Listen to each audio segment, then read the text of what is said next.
블레셋 사람들이 르바임 골짜기로 두 번에 걸쳐서 공격해 오자 다윗은 이들을 두 번에 걸쳐서 다 무찌르게 되었습니다.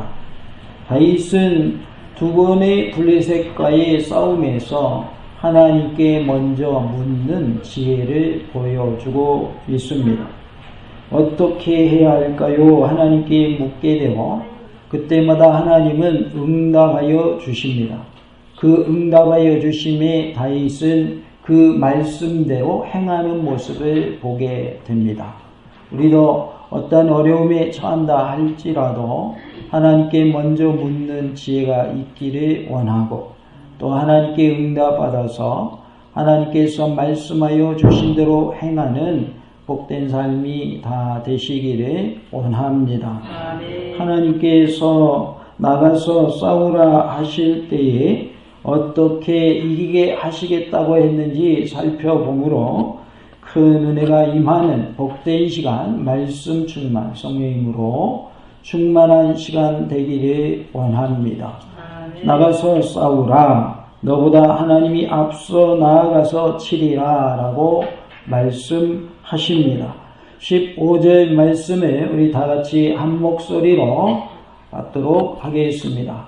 뽕나무 꼭대기에서 걸음 걷는 소리가 들리거든 곧 나가서 싸우라. 너보다 하나님이 앞서 나아가서 블레셋 사람들의 군대를 치리라 하시니라. 아멘. 하나님께서 나가서 싸우라 명령을 하시는데 뽕나무 꼭대기에서 걸음 걷는 소리가 들리면 그것을 신호 삼아서 그때 나가서 싸우라라고 말씀하십니다. 나가서 싸울 때에 어떻게 되겠다고 하나님이 약속하셨냐면 너보다 하나님이 앞서 나아가서 블레셋 사람들의 군대를 치신다라고 약속하고 계십니다.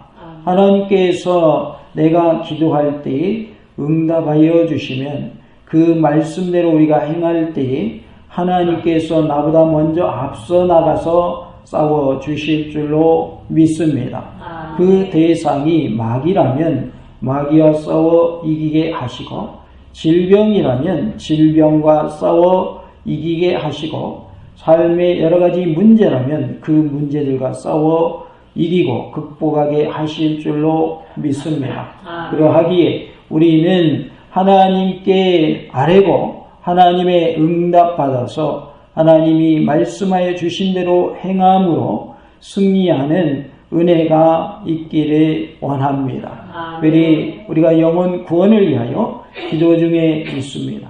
열심으로 태신자를 품고 전도 대상자를 품고 기도하고 있습니다. 그 영혼들을 위하여 기도할 때에 주님께서 가라라고 하시면 그 영혼을 찾아가서 복음을 전하시기 바랍니다.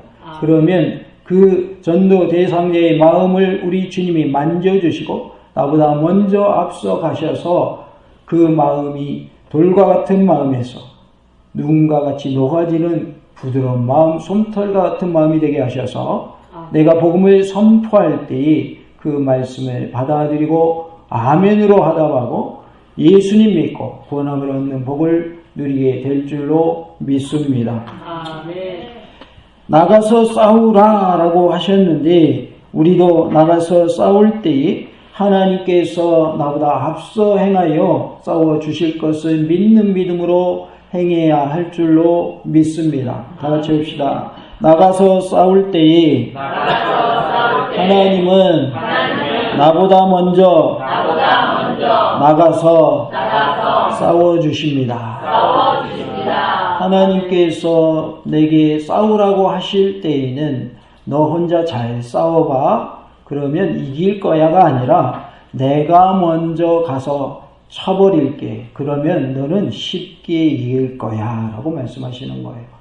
그러니까 하나님은 우리가 홀로 싸우도록 내버려 두시지 않고 하나님이 우리와 함께 싸워 주신다. 그런데 그것도 나보다 먼저 앞서서 행하여 싸워 주시고 적군들을 물리쳐 주실 것을 말씀해 주고 있습니다.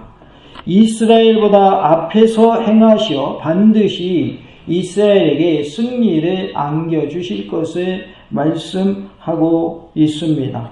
하나님께서 뽕나무 꼭대기에서 나는 걸음소리가 들릴 때에 나가라고 하셨는데 이것은 이스라엘에게 승리를 보장해 주는 소리이며 승리를 위해 나아가라는 공격 신호였음을 알 수 있습니다. 11절에 보니까 이에 무리가 바알브라심으로 올라갔더니 다윗이 거기서 그들을 치고 다윗이 이르되 하나님이 물을 쪼갠같이 내 손으로 내 대적을 흩으셨다 하므로 그곳 이름을 바알브라심이라 부르니라고 했습니다. 하나님께서 다윗의 손으로 다윗의 대적을 흩으셨듯이 하나님께서 누구를 사용하실까요?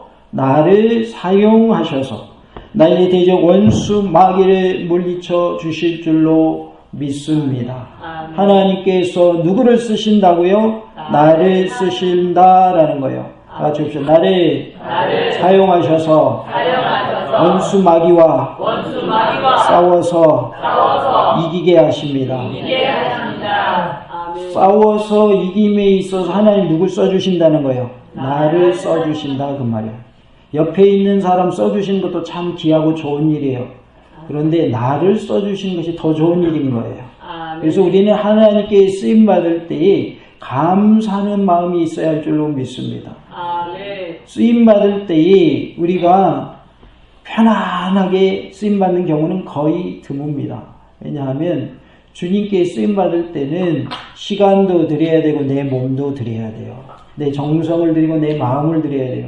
그러니까 쉽지가 않습니다. 쓰임받고 있는 자체가 감사한 일인 줄로 믿습니다. 아멘. 목사님들이 은퇴하시면 할 일이 없어가지고 너무나도 힘들다고 그래요. 왜? 할 일이 없으니까.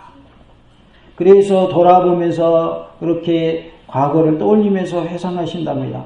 내가 일할 수 있을 때 더 열심히 할걸. 저도 아직 은퇴하지 않았으니까 열심히 해야 되는 입장입니다. 일할 수 없는 때가 온다 그 말이에요. 그러면 그때는 하고 싶어도 할 수가 없다 그 말이에요. 할 수가 없어요. 그러기에 우리에게 기회가 주어졌을 때에 하나님께 쓰임받을 때에 기쁜 마음으로 감사한 마음으로 좀 힘들더라도 잘 감당하시는 은혜가 있기를 원합니다. 아멘. 요즘은 헌신자가 많지 않다고 그래요. 그리고 신학대학원도 입학생이 줄어들었다고 합니다. 헌신을 안 하려고 하는 시대 속에 우리가 살고 있어요.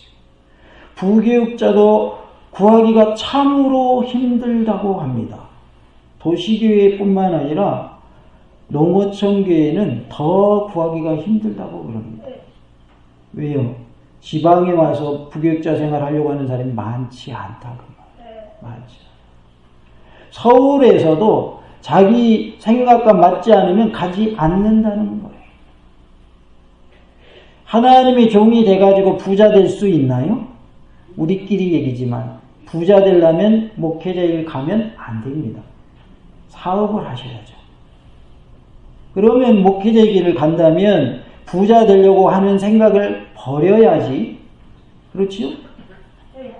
하나님이 책임져 주실 것을 믿고 한 걸음 한 걸음 나아가야지. 어떻게 하면 더 돈 벌까? 이렇게 돼버린다면 이건 목회자가 이미 아닌 것입니다. 그러면 목사님만 그러냐? 목사님만 그럽니까? 성도도 그런 거예요. 내가 성도란 말이에요. 그러면 하나님의 말씀이 있고 세상에 방법이 있단 말이에요. 세상에 방법으로 하면 돈이 엄청나게 벌려요. 돈 많이 벌 수 있어요. 근데 하나님의 방법은 정해져 있어요. 변함이 없어요. 이쪽으로 가면 돈 많이 벌고 이쪽으로 가면 돈은 별로 못 벌어요. 벌기는 버는데 조금 벌어요. 흔히 하는 말로 쥐꼬리만큼 벌어요. 그러면 쥐꼬리를 택할 것인가 큰 것을 택할 것인가. 하나님이 기뻐하실 쪽을 택하시기 바랍니다. 하나님이 굶어 죽지 않게 하십니다. 아멘. 크게 떵떵거리며 못 살지라도 굶어 죽지는 않게 하신다 그 말이에요. 아멘. 책임져 주신다 그 말이에요. 아멘. 목사님들만 책임져 주시는 게 아니에요. 착각하지 마세요. 한 교회는 믿지 않는 주변의 이웃이 쌀도 갖다 주고 먹을 것도 갖다 주고 그런다고 그래요. 왜? 그 교회에 성도가 없으니까. 하나님 그렇게라도 역사하신다고 말이죠. 부자 되려면 뭐 하지 말아라? 목회자 하지 말아라. 부자 되는 길이 아니에요. 목회의 길은요. 성도의 길은요. 부자 되는 길 아님을 기억하시기 바랍니다.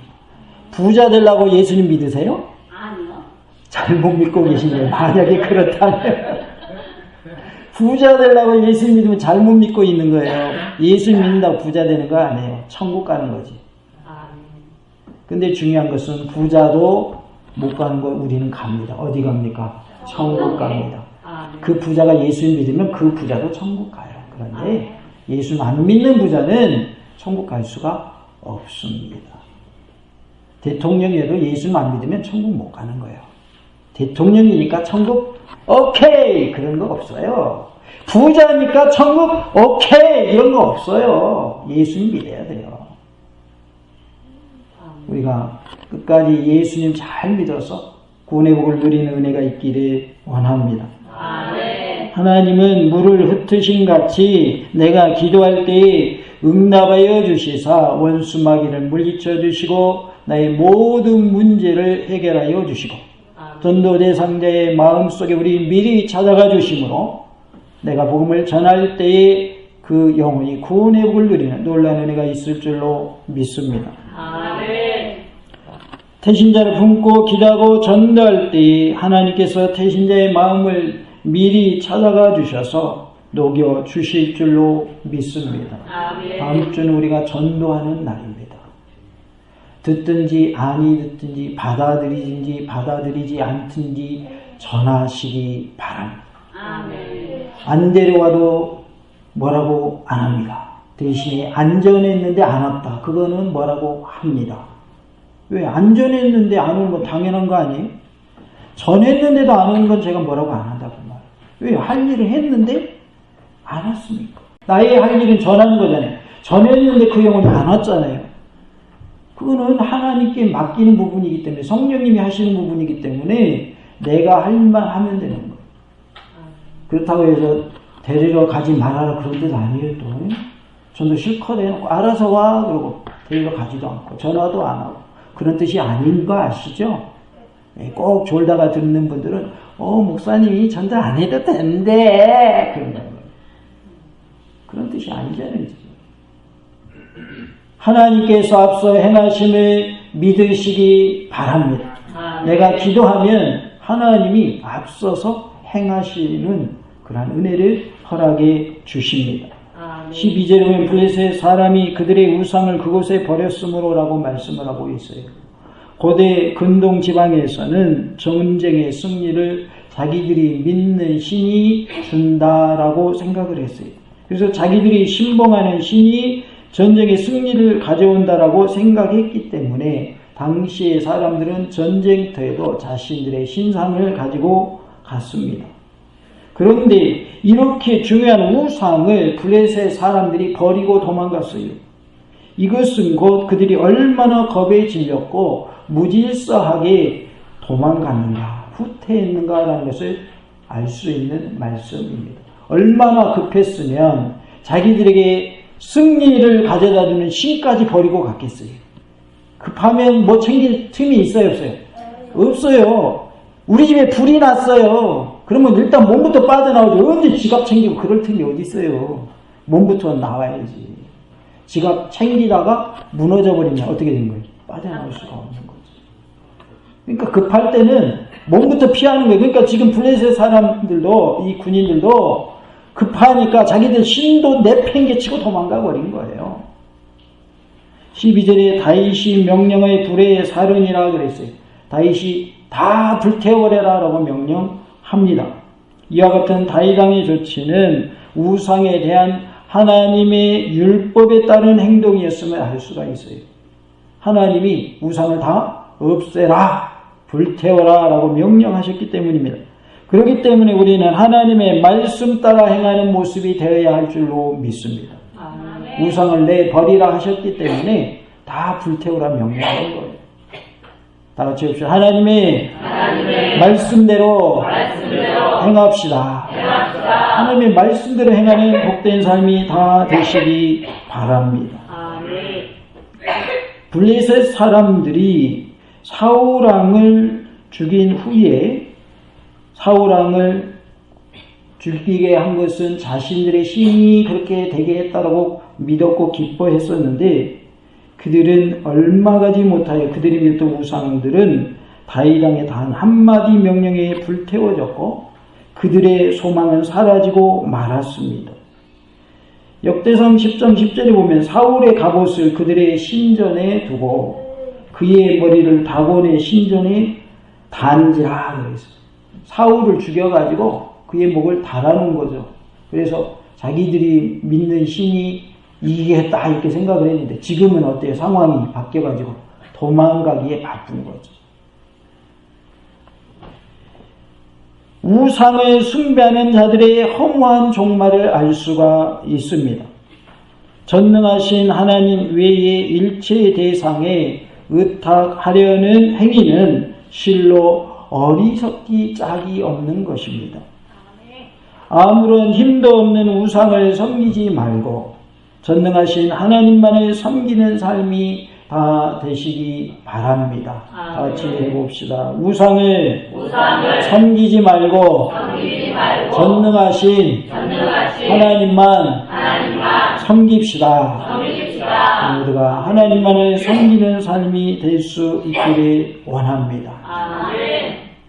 하나님께서 나가서 싸우라 명령하실 때에는 내가 앞서 나가서 싸워주리라 라는 약속의 말씀을 주십니다. 하나님께서 나보다 앞서 행하여 싸워주실 것을 믿는 믿음으로 승리하는 우리 모두가 될 수 있기를 간절히 원합니다. 할렐루야! 아멘. 아멘. 아멘.